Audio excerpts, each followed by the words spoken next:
kandi nkwifuriza icyumweru cyiza, icyumweru cy'umugisha, icyumweru cyo kubona Imana mu buzima bwawe. Iracyakora ibitangaza, ntaho yagiye, ntigeze ihinduka. Ukomeze kumutegerezaho ibyiza, ukomeze kumutegerezaho kwakira imbaraga zigushoboza iby'uru rugendo. Reka dufatanye gusenga. Data, mu izina rya Yesu tugarutse imbere yawe tugushima, turagushimira imbabazi zawe nyinshi tutajya tuzivuga nk'uko zingana. Turagushimira urukundo rwawe rwinshi rutabasha gukwirwa mu bwenge bwacu. Turagushimira ubuntu bwawe bwinshi butuma twongera tukabyuka, tukongera tukigira imbere. Ibyo byose tubishobozwa n'ubuntu bwawe, suko twabikoreye, suko ndetse tunabikwiriye, ahubwo n'ubuntu bwawe. Rero twongeye kuguhamagara Mwuka Wera w'Imana kugira ngo ubane natwe muri kano kanya. Ndasenze kugira ngo presence yawe yuzure mu bo tugiye kubana muri mwanya w'ijambo ryawe, basange mu mago yabo, basanga aho bari ku mariri yabo, abarwayi basange, abapfushije ababo basange, abababaye basange, abari mu bihe byo kugushima wongere basange, abakunyotewe wongere ubihishurire. Turagushaka mu bice byose bitugize, ntagira agace na kamwe ku buzima bwacu gasigara kadakozweho nawe. Ndagushimira ko utajya udusiga, ndagushimira ko uhora inyuma y'ijambo ryawe kugira ngo usohoze icyo ryavuze. Ndagushimira ko uyu mwanya utari tubere imfabusa. Ngaho dukoreho, ngaho tugire neza, ngaho twigishe, ngaho byutse ibyiringiro by'abari bacogoye, ngaho ngera ureme kwizera kuzima ku bari bagutakaje, ngaho ngera tuyobore iby'iyi nzira ku bari bayobyeho gatoya, abari batentebutse bacitse intege ubongeremo imbaraga, abari bafite inyota yo kumenya ibindi byinshi. Mwuka Wera ukorere muri aya magambo make ngiye kuvuga, ubahe irindi hishurirwa, ubahe kongera kukumenya ku rundi rwego. Turakuraritse, manuka mu miryango yacu, manuke mu rubyaro rwacu, manuke mu bo twashakanye, ube mu gihugu cyacu mukunzi mwiza, ube mu bagize itorero hirya no hino barimo bakwambaza, barimo baguhamagara, umubiri wawe Kristo hirya no hino mu ngingo zose ziwugize. Abaca mu bihe bikomeye wongere ubakomeze, barimo guca mu bihe by'itotezwa wongere ubakomeze, abarimo guca mu bihe birimo bigerageza mwami kuzinya kwizera kwabo wongere ubakomeze kandi ubambike imbaraga. Hagararana nabo nk'uko wasezeranye kuzabana natwe kugera ku mpera y'isi. Turakwizeye, twizeye ubuntu bwawe, twizeye imbabazi zawe, twizeye kugira neza kwawe. Rega mwami wavuga ibyawe ntabwo yabirangiza, kuko uri mugari, uri munini cyane. Igitondo n'umugoroba tubona ineza yawe, tubona urukundo rwawe, tubona ubuntu bwawe. Iyo dushubije amaso inyuma twibuka imbabazi zawe, twibuka ko wadukunze tudakwiriye, twibuka ko wadukunze tukiri abanyabyaha, ngo twese twari twaracumuye ntitwashyikira ubwiza bw'Imana, ariko imbabazi zawe zatugezeho papa. Ntabwo ufite icyo nakwitura, ntabwo mfite icyo naguha ku neza ungirira, ku mbabazi utugirira, ariko mwami turaje tuguha iminsi dusigaje kubaho kugira ngo ikubere ituro rikunejeje. Imyaka dusigaje kubaho mwami uyikoresha uko ushaka, uyikoresha uko wagambiriye, ubuzima bwacu bubereho gusohoza icyo wari waragambiriye ko tuzakora turi hano mu isi. Yobora intambwe z'abahungu bawe, yobora intambwe z'abakobwa bawe, mu gatoya no mu kanini mwami w'abami. Duhagarare nk'uko utwifuza, dukore ibyo wari udutegerejeho, tubereho kuguhesha icyubahiro, maze abatureba mwami barusheho gushima izina ryawe, barusheho gushyira hejuru izina ryawe. Urakoze papa, cyubahiro cyose nikikugarukire, mu izina rya Yesu dusenze, amen. Imana ibahe umugisha, Imana ibagire neza. Nongeye kubaha ikaze mu mwanya w'ijambo ry'Imana, kandi mbashimira mwebwe mufata umwanya mukabihindura ubuzima kugira ngo dufatanye mu ijambo ry'Imana uko Umwuka w'Imana aba yariduhaye. Tujye gufatanya gusoma mu butumwa bwiza bwanditswe na Luka ku gice cyaho cya 5 ku murongo wa 17 tugeze ku murongo wa 26. Umutwe w'inyigisho tugiye kuganiraho uravuga ngo muri we hari imbaraga zo kugukiza. Muri Kristo hari imbaraga zo kugukiza. Muri we hari imbaraga zo kugukiza. Nta handi ziri, si mu muntu, si mu mukozi w'Imana mwiza dushima, si mu muvuga butumwa mwiza ushimwa. Ni muri Kristo hari imbaraga zo kugukiza. Kandi ndakubwiza ukuri zirahari zihagije zakiza buri kintu cyose kitameze neza mu buzima bwawe. Reka dufatanye gusoma ubutumwa bwiza bwanditswe na Luka igice cya 5 murongo wa 17 kugeza ku murongo wa 26. Nongeye gusaba ubuntu bw'Imana ku buzima bwawe kugira ngo bugushoboze gukunda ibyanditswe. Mu ijambo ry'Imana harimo ubuzima, harimo imbaraga zihindura imitekerereze yacu, harimo imbaraga zituma dusobanukirwa Kristo wari we, harimo imbaraga zituma tubasha iby'uru rugendo. Ndakwinginze ijambo ry'Imana riguhindukira ibyo kurya bibasha kugutunga. Muribuka Yesu yasubije Satani avuga ngo umuntu ntagatungwa n'umutsima gusa, ahubwo atungwa n'ijambo ryose riva mu kanwa k'Imana. Ibintu rero byavuzwe na Kristo wavuye mu ijuru uzasubirayo, ariko akavuga ngo muri iyi si umuntu atungwa n'ijambo ryose riva mu kanwa k'Imana. Iri jambo ririmo ubuzima, iri jambo ririmo imibereho, iri jambo ritanga ibyiringiro muri iyi si idafite ibyiringiro. Ntago ari umwanya uba upfuye ubusa. Reka dufatanye gusoma ubutumwa bwiza bwanditswe na Luka igice cya 5 umurongo wa 17 tugeze ku murongo wa 26. Haravuga ngo nuko ku munsi umwe muri iyo yarigishaga abafarisayo n'abigisha amategeko bari bicaye aho bavuye mu birorero byose by'i Galilaya ni Yudaya ni Yerusalemu, kandi imbaraga z'Umwami Imana zari muri we zo kubakiza. Nuko ku munsi umwe muri iyo yarigishaga abafarisayo n'abigisha amategeko bari bicaye aho bavuye mu birorero byose by'i Galilaya ni Yudaya ni Yerusalemu, kandi imbaraga z'Umwami Imana zari muri we zo kubakiza. Nuko abagabo bazana umuntu mu ngobyi waremaye bashaka kumwinjiriza ngo bamushyire imbere ye. Babuze aho bamwinjiriza kuko abantu bahuzuye, burira hejuru y'inzu bamucisha mu mategura, bamumanurana n'ingobyi hagati yabo imbere ya Yesu. abonye kwizera kwabo aravuga ati wa mugabo we ibyaha byawe urabibabariwe. Abonye kwizera kwabo aravuga ati wa mugabo we ibyaha byawe urabibabariwe. Abanditsi n'abafarisayo batangira kwiburanya bati uyu ninde wigereranyije, ninde ushobora kubabarira ibyaha uretse Imana yonyine? Maze Yesu amenya ibyo biburanya arababaza ati muriburanya iki mu mitima yanyu? Icyoroshye ni ikihe? Ari ukuvuga nti ibyaha byawe urabibabariwe cyangwa nti zuka ugende. Ariko mumenye yuko umwana w'umuntu afite ubutware mu isi bwo kubabarira abantu ibyaha. Nuko abwira icyo kirema ati ndagutegetse byuka wikorere ingobyi yawe utahe. Muri ako kanya abyuka imbere yabo yikorera ingobyi yari aryamyeho ataha ahimbaza Imana. Amen. Abafarisayo n'abigisha amategeko bari mu kiganiro na Yesu, bashobora kuba bari bifuza kumva ubumenyi bwe aho bugeje, bari bifuza kumva ibyo avuga ku mategeko. Birashoboka ko bari mu kiganiro gisanzwe cyangwa se mu nyigisho zisanzwe cyangwa se no mu mpaka zijyanye n'imyizerere yabo, cyane ko inshuro nyinshi bahinyuraga ibyo yazanye by'ubuntu binyuranye n'iby'amategeko yigishaga. Bisa nkaho bari bazanywe n'amatsiko no kujya impaka mu by'amategeko. Urumva inzu yari yuzuye, inzu yari yakubise irimo abantu. Niyo mpamvu bari abantu bazanye umuntu umugaye babuze aho bamucisha. Hicaye abigisha amategeko, hicaye abafarisayo, hicaye abandi bantu wenda b'abanyacyubahiro hari bashoboraga kuba muri iyo community mu buryo bwemewe, bashobora kwegera Yesu, bashobora kwegerana nabo bagabo bakomeye. Bose bari bicaye aho ngaho ngo buzuye mu nzu. Ariko nitegereje uko bashubije nuko bitwaye, Yesu amaze kuvuga kuri uriya mugabo ibyaha byawe urabibabariwe, haguruka nako terura ingobyi yawe wigendera urakize. Nitegereje uko basubije nuko bitwaye, biragaragara ko ibyabagenzaga byari bitandukanye n'ibyagenzaga bari abantu bazanye umurwayi. Imana yacu itugirire neza. Birashoboka ko bari bahari kubw'amatsiko no kumva ubumenyi bwe aho bugeze. Ibyo bintu n'uyu munsi birahari mu nzu z'Imana cyangwa se aho bigisha ijambo ry'Imana mu buryo butandukanye. Abantu bose baza gusa nk'abegereye Yesu ntibagenzwa n'ibintu bimwe, ntago bashaka ibintu bimwe. Bari barimo wenda kwitegereza uburyo ashoboye ndetse n'ibyo adashoboye. Bari bamutegereje kumenya ubumenyi bwe, ubwenge bwe, ibyo azi mu mategeko, ibyo yubaha biragarukira hehe. Bashobora no kuba barashaka kumufatira ku ijambo nk'uko twagiye tubibona inshuro nyinshi muri Bibiliya, bagira ngo bamutegere ku magambo avuga. Imana yacu tugire neza. Ariko ikintu gitangaje, bamaze kuvuga abo bantu ko bari buzuye aho hantu, bavuze n'abari bakora abafarisayo n'abigisha amategeko, bageretseho hari ku murongo wa 17 ngo nyamara muri we hari harimo imbaraga zo kubakiza. Bigaragare ko abantu bashobora kwegera Yesu abako batazi ko muri we harimo imbaraga zo kubakiza. Aba rero bakozi b'Imana batandukanye, ababigisha amategeko n'abafarisayo,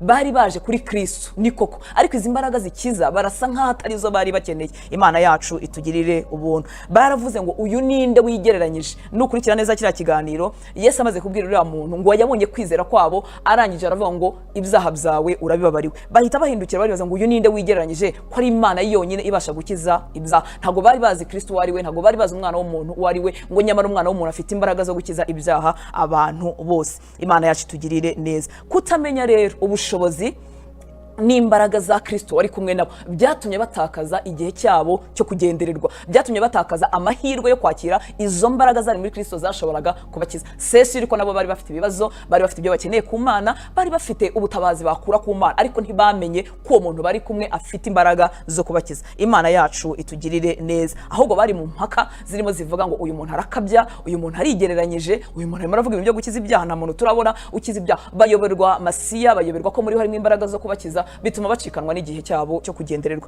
Imana yacu itugirire neza. Rero bishobora kugarukira, dushobora kwinjira mu rusengero, tukinjira aho bakorera umurimo w'Imana utandukanye, tukinjira habera ivuga butumwa ritandukanye, tugakurikira ijambo ry'Imana mu ikoranabuhanga nk'uko ubu ngubu biri mu gukorwa hirya no hino, ariko muri twebwe dufite igitekerezo cyenda gusa n'icy'abafarisayo n'abigisha amategeko. Twakurikira umuntu avuga ibitangaza by'Imana n'imirimo y'Imana, tukavuga ngo harimo gukabya. Mbabwiza kuri inshuti z'Imana, muri Kristo harimo imbaraga zo kudukiza, nta bikabyo birimo. Ariko hari igihe umuntu acikanwa n'igihe cyo kugendererwa kuko atamenye ko mu mwami Imana harimo imbaraga zo kudukiza. Imana yacu itugirire neza. Mu rugendo rero rwo kwegera Kristo, mu by'ukuri ushaka gukizwa nawe neza n'ibyawe ku giti cyawe, ntago ari ibintu bya rusange. Kuba twahurira mu rusengero, kuba twese twakwitwa abana b'Imana, dushobora kuba muri icyo kivunge kimeze nk'icy'abari abantu bari buzuye muri iriya nzu, ariko mu by'ukuri icyo tumushakaho bitameze kimwe. Uru rugendo rwo kugera ku mutima w'Imana, uru rugendo rwo kwihurira na Kristo, ni urugendo rw'umuntu ku giti cye. Imana yacu itugirire neza. Biraterwa n'icyakuzanye igihe wazaga kumwegera, biraterwa n'icyo ushaka mu mutima wawe igihe urimo gufata umwanya wo gukurikira ijambo ry'Imana, igihe urimo gufata umwanya wo kumva abakozi b'Imana batandukanye, igihe urimo kwisomera Bibiliya ku giti cyawe, cyawe, igihe urimo no gusenga ku giti cyawe, biraterwa n'ibyo urimo umushakaho. Ese urabize ko uyu mwami wadukijije ibyaha muri we harimo imbaraga zo kudukiza?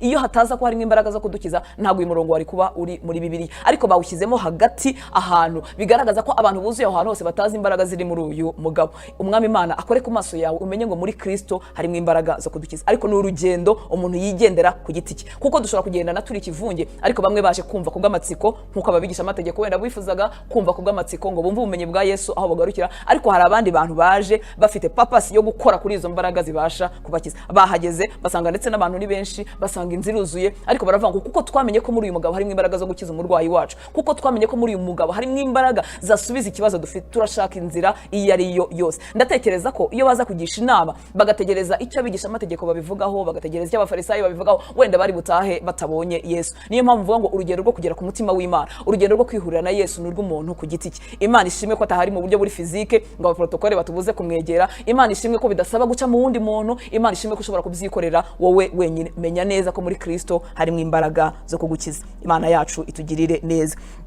Mvuze gatoya kuri aka kantu ko ari urugendo rw'umuntu ku giti cye, hari igihe umuntu ashaka kubyumvisha benshi, kandi nyamara uburibwe bw'ikibazo cyawe buremereye wowe, burya ntago buremereye abandi bantu. Ikibazo cyawe ni wowe ugifite, ntago abandi bashobora gukompatiza hamwe nawe, abandi bashobora kugushyigikira, ariko uburemere bw'indwara yawe, yaba y'umubiri, yaba yo mu mwuka, yaba yo mu bugingo, uburemere bw'ikibazo cyawe bufitwe nawe wenyine. Niyo mpamvu urugendo rwo kugera kuri Kristo ukwiye gutera intambwe ukarwigiramo wenyine. Ikindi, iyo utarugiyemo wenyine ushobora guhura n'ibicantege n'abakunaniza, n'abakubwira ngo biriya bintu n'ugukabya ntibikibaho, n'abakubwira ngo imbaraga z'Imana ntizigikora, n'abakubwira ngo iby'umwuka wera byarangiye cyagiye, ngo iki ni igihe cyo kwirwanaho, iki ni igihe byararangiye. Ntabwo byarangiye. Muri Kristo harimo imbaraga zo kudukiza. Iyo turebye gatoya hano muri Mariko igice cya 5 umurongo wa 37 nako 35 kugeza kuri 37, Mariko 5:35 kugeza kuri 37, haravuga ngo akivugana nawe haza abavuye kuri wa mutware w'isinagogi. Muribuka umutware w'isinagogi yari Yayiro, ndetse Yesu yaragiye gukiza umwana we, ariko ngo akivugana na Kristo haza abantu bavuye mu rugo rwe kuri wa mutware w'isinagogi bati, wa mwana ko yapfuye uracyaruhiriza iki umwigisha? Wa mwana ko yapfuye uracyaruhiriza iki umwigisha? Ariko Yesu ntiyabyitaho, mu yandi magambo ntiyita kuri ayo magambo abo bantu baje kuvuga. Yesu ntiyabyitaho, ndetse abwira umutware w'isinagogi ati, witinya, izere gusa. Ntiyakundira undi muntu kujyana nawe keretse Petero na Yakobo na Yohane mwene se ndetse na Yakobo. Imana yacu itugirire neza. Iyo utinze rero ku bantu barimo babyumva mu buryo butandukanye n'ubwawe, ushobora gukererwa. Ikindi, amajwi yabo ashobora kukurusha imbaraga, urugendo wari utangiye rwo kugera ku Mana yawe ukaba waruyoba. Niyo mpamvu Yesu yabwiye uyu mukuru w'isinagogi, yabwiye uyu mugabo w'Imana Yayiro, aramubwira ngo wibyitaho, wikwita ku byo barimo bavuga, kuko abantu bari bafite umutima wo gutabara Yayiro, bari bavuye mu rugo rwe. Ni ukuvuga ngo bashobora kuba bari inshuti, bashobora kuba bari abaturanyi, bashobora kuba bari abantu babana ndetse bagize umuryango. Ntabwo ari abakure, nta nubwo ari n'abanzi be, ni abantu bakundanye, ariko bafite imyumvire itandukanye. Bazi Yesu ukiza abarwayi, ariko ntibazi Yesu ubasha kuzura abapfuye. Muri Kristo, mu mwami ukiza ibyaha, harimo imbaraga zo kudukiza, harimo imbaraga zatabara ubuzima bwawe. Baramubwira ngo wirushye umwigisha, ibyo yarashoboye ntibigishobotse, byarangiye, umwana yamaze gupfa, wirushye umwigisha akora uru rugendo. Yesu amusubiza neza, aramubwira ngo wibyitaho,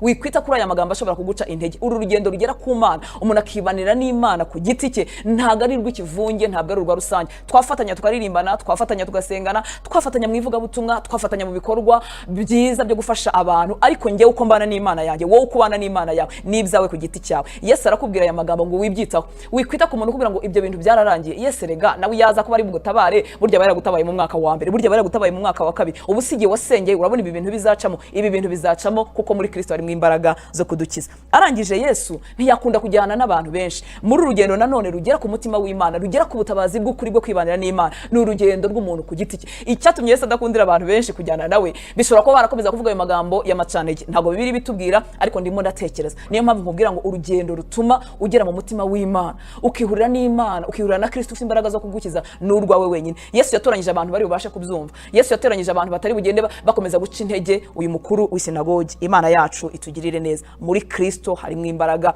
zo kudukiza, ariko abamwegereye bose siko bashaka izo mbaraga. harabigisha amategeko, harabafarisayo, harabaje mu rugendo mu rusengero kubwo gutembera, harabaje kumva ubushobozi bwo mwigisha niba koko abivuga neza nkuko bikwiriye, niba adategwa, niba ntacyo yica, harabagenzwa n'ibyo ngibyo. Hari n'abandi baza mama kubwo amatsiko, bumva bafite amatsiko yo kwirebera uko bigenda, ariko badategereje imbaraga zikiza ziri muri we. Ariko abantu bose bazi ko muri we harimo imbaraga zo kubakiza, bajya batahana ibitangaza bya uko Yayiro yatahanye igitangaza cye, umwana w'akazuka, ukuri ya mugabo wamanutse mu gisenge yatahanye igitangaza cye, agakira indwara, agakira ibyaha, na n'uyu munsi Yesu aracyabikora. Inzira itugeza kuri data irakinguye, guca muri Kristo bituma mpabwa ibyo data ambikiye. Muri we harimo imbaraga zo kudukiza, ntiziri mu munyedini n'umwe, ntiziri mu itorero na rimwe, ntiziri mu muvugabutumwa n'umwe, zibikiwe muri Kristo Yesu, kandi wemerewe kuhagerayo. Ikindi navuga ibintu byinshi bitandukanye tubonera muri izi mbaraga zidukiza. Icya mbere nifuza kuvugaho, muri we harimo imbaraga zo gukiza indwara mbi cyane yitwa icyaha. Imana yacu tugire neza. Niba hari ikintu gicogoje iyi si, niba hari ikintu gitumye isi bambi, niba hari ikintu gitumye abantu batura mu mibabaro, ni indwara yitwa icyaha. Muri Kristo rero harimo imbaraga zo gukiza icyaha, niho honyine hari umuti w'iyo ndwara yitwa icyaha. Mu isi bashobora gukiza izindi ndwara, abantu bashobora gukora neza bagakira ubukene, abantu bashobora gukira n'indwara z'umubiri mu baganga b'abahanga, abantu bashobora kukubagaho igice cy'umubiri cyangiritse bagashyiraho ikindi, babaganga b'abahanga bazi gukora ibyo bintu bakabikora neza. Ariko indwara yitwa icyaha, ubukire bwayo no gukira kwayo no gukiza kwayo n'umuti wayo biri muri Kristo wenyine. Kristo ni umunyembabazi ku rwego tutabasha kumva. Ndakwinginze kuri mu mwegera uhere kuri icyo ngicyo, umubwira ngo randurana n'imizi y'indwara yitwa icyaha. Imana yacu tugirire neza. Iyo turebye uyu mugore bafashe Asambana mu butumwa bwiza bwanditswe na Yohana igice cya 3, uyu mugore wafatiwe mu cyaha hagati, mu gifaransa baravuga ngo ni enfragranderi, abirimo si bihuha, ntibamubeshyeye, bamufatiye hagati mu cyaha. Ku murongo wa 3 ubutumwa bwiza bwanditswe na Yohana haravuga ngo abanditsi n'abafarisayo bamuzanira umugore bafashe Asambana, bamuta hagati. Ni ukuvuga ngo ntibamubeshyera, si ibihuha, ntibabihimbye, bamufashe, mbese bafite ibihamya. Enfragranderi hagati mu cyaha, baramuzana ngo bamuta hagati. Yari umugore uciriweho iteka, yari umugore bisa nkaho ubuzima bwe burangiye, kuko amategeko yaravuga ngo bazafata Asambana bazamutera amabuye. Ikintu giteye agahinda nuko bari bagiye kuyatera umugore gusa kandi atasambanaga n'igiti, ariko amategeko nuko nguko yavugaga. Ndimo ndagerageza kwinjira gatoya mu bitekerezo by'uwo mugore uko byari bimeze. Uyu mugore ashobora kuba yaribwiye ati ubwo nafashwe n'abantu nabo bajya bagira intege nkeya, nabo bagira ibizaha muri bo, nabo batari abakiranutsi, bakaba bagiye kuntera amabuye, bakaba bamereye nabi, none ubwo bangejeje imbere y'umukiranutsi witwa Kristo, aho birarangiye. Imana yacu tugirire neza. Ariko hageze atangazwa n'imbabazi zidakwirwa mu bwenge bwacu yasanze mu maso ya Kristo. Yari yibwiye atubwa abantu bontu nabo bafite ibyaha banciriyeho iteka, none ubwo ngeze imbere y'umukiranutsi, aha ngaho no urupfu nyarupfu. Ariko agiye kubona, abona amaso y'imbabazi, abona imbabazi mu maso ya Kristo, abona ubuntu butangaje. Yesu aramubwira ku murongo wa 10 w'iki gice cya 8 n'umurongo wa 11 ngo Yesu arunamuka. Nicyo gihe Yesu yaragiye kuvuga, bakimuzana bakamuta hagati, nta jambo Yesu yavuze, muribuka ko yunamye hasi akandika n'ibindi. Ngo Yesu arunamuka ku murongo wa 10 aramubaza ati wa mugore we, babandi bakuregaga barihe? Nta waguciriyeho iteka? 11 ati ntawe databuja. Yesu aramubwira ati nanjye singuciraho iteka, genda ntukongere gukora icyaha ukundi.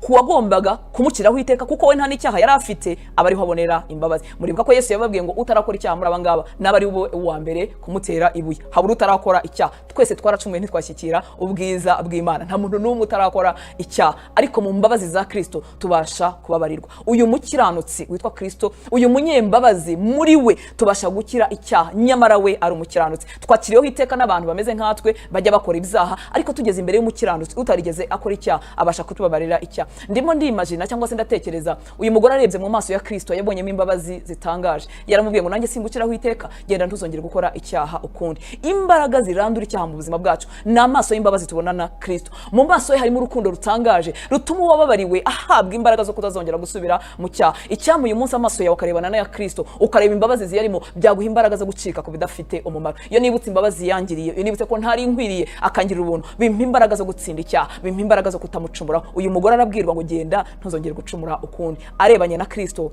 abona imbabazi mu mwanya urupfu. No kuvuga ngo yarakwiriye gupfa, ariko abonye imbabazi ziri muherekeze mu buzima, bigatuma ahabwa imbaraga zo kutazongera gukora icyaha. Shuti z'Imana, muri Kristo Yesu harimo imbaraga zo kudukiza indwara mbi yitwa icyaha. Ni igitangaza ariko kandi birashoboka. Umunyabyaha rwimbi wari uciriweho iteka kuba yahabwa imbaraga zo kutazasubira gukora ibyo yakoraga. Hari igihe umuntu abaswe n'icyaha yibwira ngo abantu bose babibamo, iyo abaswe n'ubusinzi, yabaswe n'ubusambanyi, yabaswe n'inzangano no kutababarira, hari igihe yibwira ngo abantu bose bameze gutyo. Ariko mbabwiza ukuri, muri Kristo harimo imbaraga zo kudukiza. Hari abo yakijije ubusambanyi, hari abo yakijije inzangano, hari abo yakijije umutima mubi, hari abo yakijije umuzi wose w'icyaha awurandura burundu. Abo bantu bakijijwe nawe, iyo bibutse imbabazi yabagiriye, iyo bibutse amaso y'imbabazi bamubonanye, bibaha imbaraga zo kutazabisubiramo. Icyamuka ngwera kuri iyo soko y'imbabazi zidakwirwa mu mitima y'abantu, abantu batabasha kukugirira, maze ukabaho nkuko data abyifuza. Imana yacu tugirire neza. Uwababariwe byinshi ashima cyane. Muribuka Kristo yabamusigaga amavuta ku birenge, arimo asigwa n'umugore w'umunyabyaha, n'umugore udakwiriye. Hanyuma habaho ikiganiro, Yesu avugana na ba nyirinzu, baravuga ati kuva ninjira ahangaha ntimwampaye n'amazi yo gukaraba ku birenge, ariko uyu nguyu yaje ampanaguza amarira, asuka amarira, ahanaguza umusatsi, ansiga amavuta. Kuko wababariwe byinshi ashima cyane, ariko wababariwe bikeya burya ashima gakeya. Ariko wababariwe bikeya, umva impamvu ituma amenya ngo yababariwe bikeya, nuko aba yaribeshye ko yakiranuwe n'imirimo ye, nuko aba yaribeshye ko ntacyo yari atwaye. Nshuti z'Imana, twese twaracumuye ntitwashyikira ubwiza bw'Imana. Kuko nababariwe byinshi shima cyane, kuko nababariwe byinshi nzamuhora inyuma, kuko nababariwe byinshi ntago nava aho hari. Nibuka imbabazi ze, nibuka amaso y'imbabazi namubonanye, nibuka ko nanjye nari nciriweho iteka nkuko uyu mugore yaraciriweho iteka, nakwibuka ko urupfu rwari runkwiriye yarwishyizeho, bikama gushima ubutarambirwa. Imana yacu tugirire neza. Ikintu cya mbere akora mu buzima bwacu, uko yavuze kuri uriya muntu umugaye ngo ibyaha byawe urabibabariwe. Abigisha amategeko abazanywe n'impaka z'amadini bakavuga ngo ese afite imbaraga zo gukiza ibyaha. Afite imbaraga zo gukiza ibyaha. Umuntu wavukiye mu byaha, umuntu utarigeze aba mu nzu y'Imana, umuntu isi yariciriyeho iteka, Kristo afite imbaraga zo kumukiza ibyaha. Imana yacu tugirire neza. Ikindi, muri we harimo imbaraga zo kudukiza makuba yatwadutseho tutabigizemo uruhare. Ndagira ngo unyumve nshuti z'Imana, hari igihe koko tugerwaho n'ingaruka z'ibyo twikoreye, hari igihe tugerwaho n'ingaruka z'ibyaha twiyinjijemo, ariko iyi si yuzuye ibibi, kuko buryo hari umwana uvuka akisanga mu byago n'amakuba atagizemo uruhare. Rimwe na rimwe n'ababyeyi be batagizemo uruhare by'uruhererekane, kubera ko isi iri munsi y'ubutware bw'icyaha. Rero muri Kristo harimo imbaraga zo kudukiza n'ibyo tutagizemo uruhare. Iyo turebye mu butumwa bwiza bwanditswe na Yohana igice cya 9, ari wa mugabo wari waravutse ari impumyi. Ku murongo wa 2 n'umurongo wa 3 ndifuza ko tuhasoma ubutumwa bwiza bwanditswe na Yohana igice cya 9 umurongo wa 2 n'uwa 3. Ngo abigishwa baramubaza bati, mwigisha ninde wakoze icyaha, n'uyu cyangwa n'ababyeyi be, ko yavutse ari impumyi? Yesu arabasubiza ati, uyu nta cyaha yakoze cyangwa ababyeyi be, ahubwo no kugira ngo imirimo y'Imana yerekanirwe muri we. Ahubwo no kugira ngo imirimo y'Imana yerekanirwe muri we. Ibyari bimenyerewe kwari kugira ngo uyu muntu ibyago n'amakuba atuyemo niwe wabyikururiye. Murabizi abantu guca imanza biratworohera. Reka yumve n'umuri wabyikururiye, reka yumve yararangaye, reka yumve ntiyasenze cyane, reka yumve n'ibyaha bye ni karande ziwaba ataciye n'ibindi. Gucira imanza abantu bijya byoroha, ariko Kristo ni umugizi wa neza, abasha kudukiza n'ibyago n'amakuba twisanzemo tutabigizemo uruhare. Arebye uyu mugabo, murabizi ko yaje kumukiza, aramukiza. Abafarisayo n'abigisha amategeko barongera bagaruka ku cyo wakije umuntu ku isabato. Ababyeyi batinya guhamya si n'umwana wanyu. Wa mugabo avuga ati, nakize icyo narinzi, nari impumyi, ariko uyu munsi ndareba. Muri Kristo harimo imbaraga zo kudukiza ibintu tutagizemo uruhare. Ni igihe kigihangayikishije ubuzima bwawe uyu munsi. Hari imbaraga za karande, hari ibibi twisangamo mu muryango w'iwacu, hari ibintu bidukurikirana tutazi aho byavuye, ukisanga hari ibyago wasanze iwanyu, nawe biragukurikirana, nawe biragukomeza, utazi naho byavuye, utarabigizemo n'uruhare. Umva nkubwire nshuti y'Imana, witinye ibyo bibi. Muri Kristo harimo imbaraga zo kugukiza ibintu utagizemo uruhare. Ni ibiki byicaye ku buzima bwawe? Ni ubusinzi wasanze iwanyu, ni ukudashaka wasanze iwanyu, ni ubusambanyi wasanze iwanyu, ni ubukene bumeze nk'akarande umuntu agerageza gukora ejo bikanga. Ni ibyo byose wasanze. Muri Kristo harimo imbaraga zo kugukiza n'ibyo utagizemo uruhare. Uyu munsi mwegere, utitaye ku byo abigisha amategeko bavuga, utitaye ku byo abafarisayo bavuga, utitaye ku bantu bari mu kivunge kirimo kigendana nawe gisa nk'ikicayeho Yesu ari. Ibyo byose ntubyiteho nshuti y'Imana, haranira kumwigereraho ku giti cyawe. Muri we harimo imbaraga zo kudukiza ibintu tutagizemo uruhare.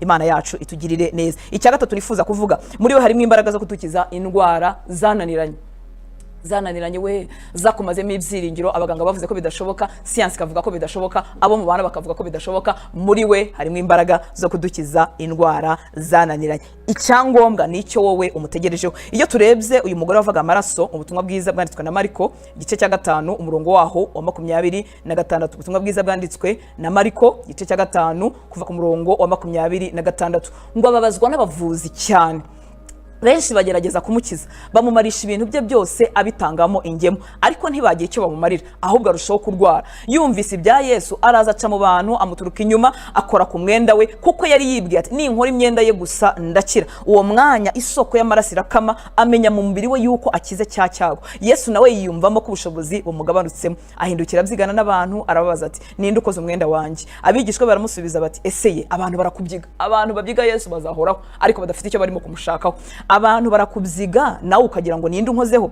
Aramubwira ati ku murongo wa 34, aramubwira ati mwana wanjye, kwizera kwawe kuragukijije, wigendera amahoro, ukire rwose icyago cyawe. Imana yacu tugire neza. Muri Kristo harimo imbaraga zo kudukiza indwara zananiranye, indwara zo mu buryo bwose, ikigutinzaho kirahariho hose. Muri Kristo harimo imbaraga zo kudukiza. Imana yacu itugirire neza. Icyampa uyu munsi ukamuzaho ufite icyo umushakaho, atari uburyo bw'amatsiko, atari uburyo bwo kumva ngo ese babivuga bate, ese amategeko yakurikijwe, ese iminsi yo gusenga ni iyi ngiyi, ese ibi ngibi bimeze gute na gute. Ibyo bintu abantu bitinzeho batakaza icyangombwa. Imana yacu itugirire neza. Muri Kristo harimo imbaraga zo kudukiza ibyari byarananiranye. Mu gushaka Yesu bitewe n'uburemere bw'ikibazo cyawe, nta muntu ugisha inama, nta muntu usaba uruhushya, nta n'uwo wica ureba ibya protokole birebire, ese barambona, ese ntibambona, ese barabivugaho iki. Uyu mugore yaje atitaye ku muntu n'umwe, ngo aca mu bantu, mu ntege nke yari afite z'umubiri, yaciye mu bantu. Nta nubwo yaturutse imbere Yesu, kuko ntiyari akeneye attention, yari azi kuko kwanza bitanemewe. Umugore uri mu mihango yabaga ari ikizira, ntabwo yabaga yemewe kugera ahantu hari abantu, ariko kubera uburemere bw'indwara ye n'uburyo abumeranye igihe n'amakuru yari yumvise kuri Yesu ko afite imbaraga zo kumukiza muri we,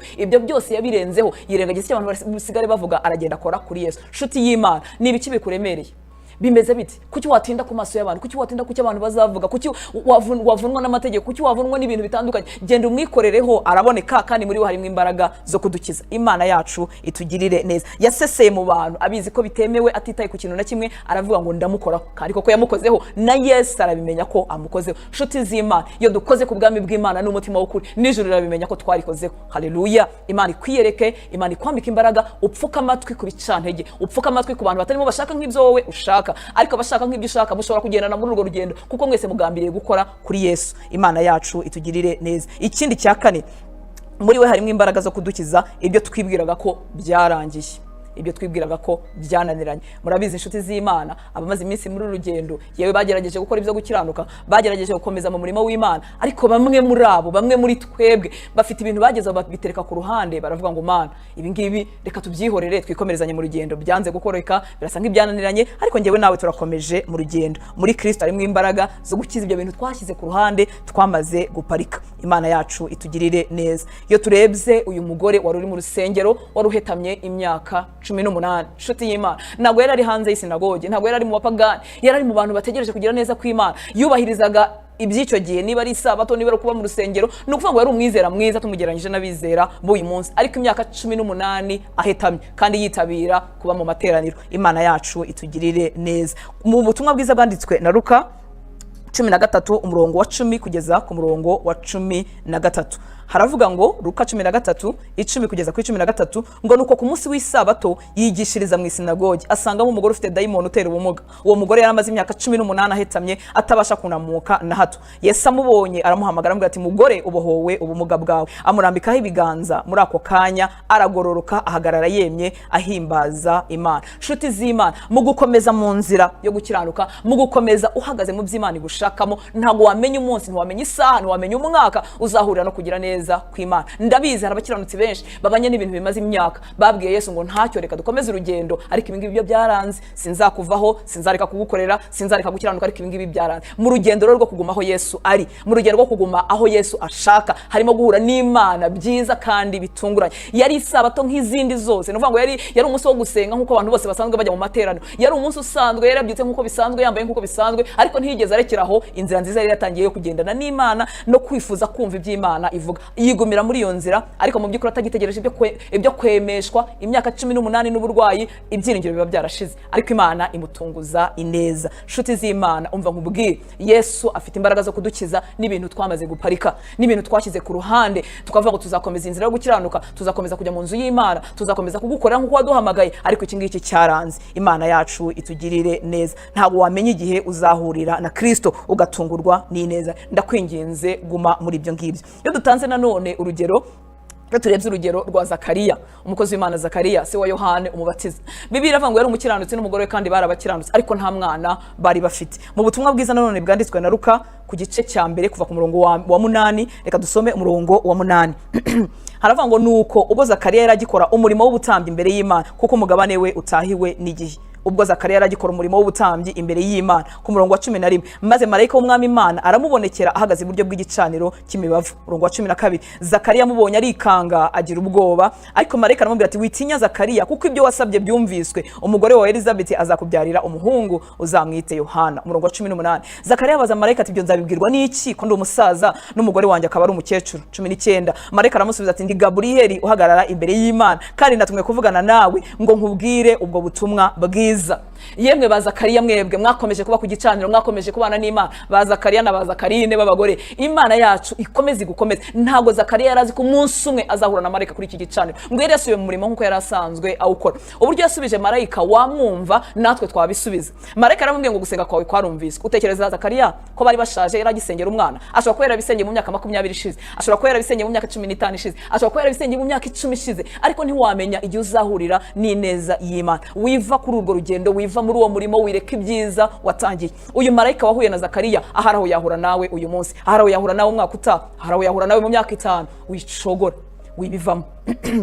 Imana yacu itugirire neza. Uko marayika yamubwiye ngo ndi marayika uhagarara, ndi marayika Gaburiyeli uhagarara imbere y'Imana. Ibi bintu biracyakorwa na n'uyu munsi. Aba marayika ni imyuka ishinzwe gukorera abazaragwa agakiza, itumwa na data gukorera abazaragwa agakiza. Ndifuza kubwira wowe umeze nka Zakariya, uri muri urugendo, wakomeje gukorera Imana, wenda ntiwabyaye, wakomeje gukorera Imana, wenda umugore ntiyakijijwe, umugabo ntiyakijijwe, urubyaro ntirwakijijwe, ubukungu ntibwaje, wenda hari indwara hari igishako kiri ku buzima bwawe, na bya bintu byose ukoma hagatima ukavuga ariko Yesu nubwo tubanye ariko ahangaha waranyihoreye. Ntabwo yakwihoreye inshuti Imana, muri we harimo imbaraga zo kugukiza. Ashobora kuzagutunguza neza igihe utabyiteze. Uko Imana ibari ibintu, uko Imana ibari ibihe bitandukanye nuko tubibara. Marayika yaje nkaho Zakariya kirimo asenga, marayika yaje nkaho Zakariya afite isengesho rya vuba aho ngaho, ariko yaramaze gusaza n'umugore wari umukecuru. Ndetse asubiza marayika arambwira ati ibyo ngibyo nabibwirwa n'iki ko ndi umusaza n'umugore wanjye akaba ashaje. Nshuti y'Imana, hari Imana ikubwira ibintu byiza kuvuga ariko ibyo bintu byazaturuka hehe? Ko muri uyu muntu yabaye satani, ko muri uyu muntu byageze kure, ko muri ameze nk'atuwemo na satani. Nta muntu ba satani, sorry, ko muri bigeze kure cyane ibintu byazagaruka gute?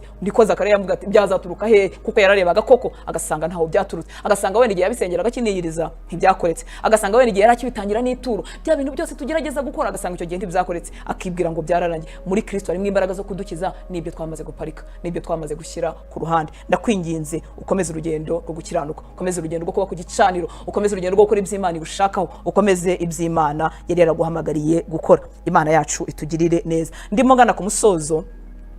Muri aba bantu bagirirwa neza n'Imana habamo amoko abiri y'abantu nifuza kuvugaho. Hari abantu bagirirwa neza n'Imana bakabyarana n'Imana, abo bikaba birarangiye. Benshi muri abo ngabo ntago twumva izindi nkuru zabo muri Bibiliya. Yaje afite umwana urwaye, Imana ibikirije umwana, aragiye birarangiye. Tugarutse mu buzima bwacu bw'uyu munsi, hari abantu baza ku Mana, Imana ikabagira neza, akaza akeneye urubyaro, Imana ikamuha kubyara, yo kabyara akabyara koko akagenda. Akaza ari ubukene bwamutinzeho, Imana ikamugira neza, ikumugisha imirimo y'amaboko ye, bikarangira akagenda. Imana igenda idutabara mu buryo butandukanye. Hari ubwoko rero bw'abantu bahabwa n'ibyo bashaka ku Mana bagahita batandukana n'Imana. Hari abandi rero bahabwa n'Imana kugirwa neza ariko bakaguma aho ngaho, bakavuga ngo uyu muntu namuvaho nkajya he, bakavuga ngo aho naboneye imbabazi, aho nakiriye icyaha, aho natabariwe, aho nakuyeho igisuzuguriro, uyu muntu namuvaho nkajya he. Ndakwifuriza kuba muri abo ngabo. Abo ngabo nibo bakomeza kugira ishyaka ryo kuvuga ubutumwa bwiza. Abo ngabo nibo n'igihe Yesu asa nkaho ntacyo yakoze bamugumaho. Abo ngabo bameze nka Mariya Madalena. Mariya Madalena ngo Yesu yaramwirukanyemo amadayimoni arindwi, yaramusubiza icyubahiro, yaramusubiza agaciro, yaramusubije ubuzima, ariko Yesu amaze gupfa, Mariya Madalena murabizi yari agajya kumva ajyanye ibihumura neza. Yaragiye gusiga Yesu w'umurambo, ntabwo yaragiye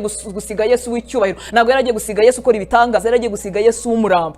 Imana ishimwe ko Yesu n'umunsi yazutse yarebye wa muntu wamukunze cyane akavuga ati uyu nguyu ni bubwire inkuru z'umuzuko bwa mbere. Nshuti z'Imana, ni ibipande bibiri by'abantu. Hari abagirwa neza n'Imana bakarangiriza aho ngaho, hari abandi bagirwa neza n'Imana tukaguma aho ngaho. Ndifuza ko waba muri abo ngabo. Subiza amaso inyuma wibuke neza y'Imana. Ikindi niba itaranabikora, Imana niyo kwizerwa, si kuri wowe izigiraho kugira nabi, si kuri wowe izigiraho guhemuka. Ba muri iki gipande cy'abantu bagumana n'Imana bakavuga ngo nabonye neza ye sinzamuva inyuma. Aba bantu iyo bavuze ubutumwa babuvuga neza, aba bantu iyo bakora Imana bayikorera neza, kuko baravuga ngo ibyo namubonyeho namuvaho nkajya he, ko ari ufite amagambo y'ubuzima. Ntago ari uko bafite imbaraga, ni abanyantege nkeya, ariko Imana yitegereza umutima wakunze, ikitegereza umutima womatanye, nabi kavuga ngo aba bantu zabana nabo. Mu by'ukuri iyo tuba abantu nyabantu bashyira mu gaciro, ntabwo Yesu umuntu yakiyeretse bwa mbere yazutse yakabaye aba Maria Madalena afite reputation itari nziza, ikindi n'umugore mu gihe kitari cyemewe, ariko Yesu yitegereza umutima wamukunze, umutima amaze gukundwa na Yesu nawe ugatera intambwe uvuga uti nanjye uyu mugabo sinzamuvaho. Yitegereza umutima w'urukundo avuga ngo nubwo ari umunyantege nkeya, uyu muntu sindi bumureke, uyu nguyu niwe nzabwira inkuru z'umuzuko. Imana yacu itugirire neza. Muri Kristo harimo imbaraga zo kudukiza, zirahari, biraterwa n'uburyo uri bumwegere. Harimo imbaraga zo kugukiza ibyo utagizemo uruhare, harimo imbaraga zo kugukiza ibitinze, harimo imbaraga zo kugukiza ibyo waparitse washyize ku ruhande, harimo imbaraga zo kugukiza icyaha akagikuramo burundu, wakwibuka amaso y'imbabazi yakurebanye bikaguha imbaraga zo kutazongera kumucumuraho. Imana yacu itugirire neza. Mu ntege nke zacu agasukamwe imbaraga, agatoranya abantu badakwiriye nka ba Maria Madalena kubera umutima wakunze ukagumayo, akavuga ati uyu nguyu nzakorana nawe, nzamwicaza hadakwiriye, nzamukoresha ibyo atarashoboye, nzasuka imbaraga zanjye muri we. Icyamukaba muri ruhande rw'abantu bagirwa neza n'Imana ariko bagahita bahaguma ntibabyarane abo ngabo. Imana yacu itugirire neza. Aba bantu kandi baharanira kubwira abandi ibyo babonye ku Mana. Igituma ubutumwa bwiza buvugwa ntago burimo kuvugwa n'abanyembaraga cyane, ntago burimo kuvugwa n'ababyigiye cyane, ntago burimo kuvugwa n'abakwiriye cyane, ahubwo baravuga ngo ibyo namubonyeho, imbabazi yangire nzahagaranira kubibwira abandi, ineza nabubonanye, ubutabazi nabonye, za mbaraga zikiza nakozeho zikankiza nzaharanira kubibwira abandi. Imana igumugisha, Imana ikugire neza. Reka dufatanye gusenga, wibuke uzirikane, ubibike mu mutima wawe, muri we harimo imbaraga zo kudukiza. Ntugende by'amatsiko, ntugende by'uko ari Isabato cyangwa ari ku cyumweru, ntugende kuko ushinzwe kuririmba, ntugende kuko uri umuvuga butumwa cyangwa uri pastor gutanga ikibwiriza. Genda nkuko bari abantu baciheje muri parafo bagiye baravuze ngo uyu muntu afite imbaraga zo kudukiza, turaruhuka aruko tumugeze. Wiba mu bantu bicaye hafi ya hari ubuntu bw'Imana ariko utaho udasogongeye kuri ubwo buntu. Umutima wawe nugira amatsiko, nugira inyota yo gusingira ku mbaraga zikiza. Imana ibaho umugisha, Imana ibagirire neza. Reka dufatanye gusenga. Data, mu izina rya Yesu nguhaye icyubahiro, ngushyize hejuru, uro kwizerwa. Ijambo ryawe ryongeye kumbwira muri iki gitondo, ryongeye kutwibutsa ngo muri we harimo imbaraga zo kudukiza. Ndasengera abahungu bawe n'abakobwa bawe bari muri ibi byiciro bitandukanye twavuze, yewe n'ibyo tutavuze, kugira ngo wongere ukore ku mitima yabo, bibutse ko muri wowe harimo imbaraga zo kubakiza.